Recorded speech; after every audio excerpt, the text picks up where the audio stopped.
Gospodine načelniče, gospodine predsjedniče, gospođe i gospodo vijećnici, drage mještanke i mještani općine Podravske Sesvete, poštovani gosti, drage prijateljice i prijatelji na čelu sa gospođom načelnicom iz Latvije, jednostavno jednom riječju dragi svi, kako je govorio naš legendarni Jadranko Crnić.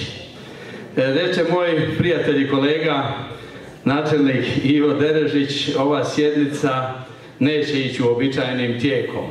I uistinu impresionira s koliko to lakoćom i spontanošću ide, čestitam uistinu na tome. A i ja nisam došao uobičajenim tijekom danas na ovu svečanu sjednicu, uvijek sam išao preko Molvi tu na Kalnovec i došao u Podravske Sesvete. Danas sam krenuo preko bolnice u Koprivnici.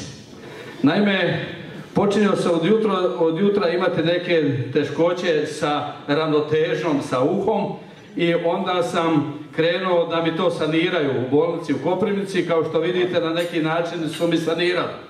Jest da sam imao poteškoće sa ravnotežom, ali nikako nisam imao poteškoće sa orijentacijom.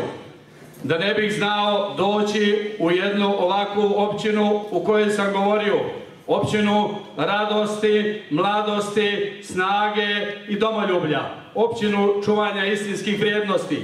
Nisam izgubio orijentaciju da ne bih došao čestitati vama, drage prijateljice i prijatelji, Dan općine. Čestitam vam Dan općine. Vama, dragi lovci, čestitam vaš velebni i vrijedni jubilej.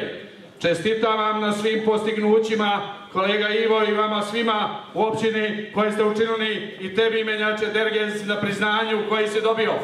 Čestitam na neumornoj skrbi o našim istinskim vrijednostima. I uistinu je kolega Bukvić i svi prethodnici koji su govorili, treba dati dodatnu snagu u čuvanju tih vrijednosti, jer vrijednosti su na velikoj kušnji, dragi prijatelji. Naše tradicionalne vrijednosti, vrijednosti sela, vrijednosti obitelji, to je na velikoj kušnji. Zato moramo dati dodatnu snagu, a vi ste u Podravskim Sesvetima jamstvo da ćete to čuvati dalje. Ove naše časne sesvečice to jamče i sva ova mladost o kojoj brinete. Nastavite, neka vam današnji susret, ovo današnje obilježavanje Dana općine bude poticaj da se još većom ljubavi i žarom čuvate te vrijednosti koje su čuvale identitet našega naroda, za koje se krv proljevala, za koje su mnogi naši časni sinovi dali svoje živote. Čuvajte to u zajedništvu, u ljubavi, onako kako vi to znate, i neka nam živi općina Podravske Sesvete i neka nam živi jedina Hrvatska. Hvala lijepa.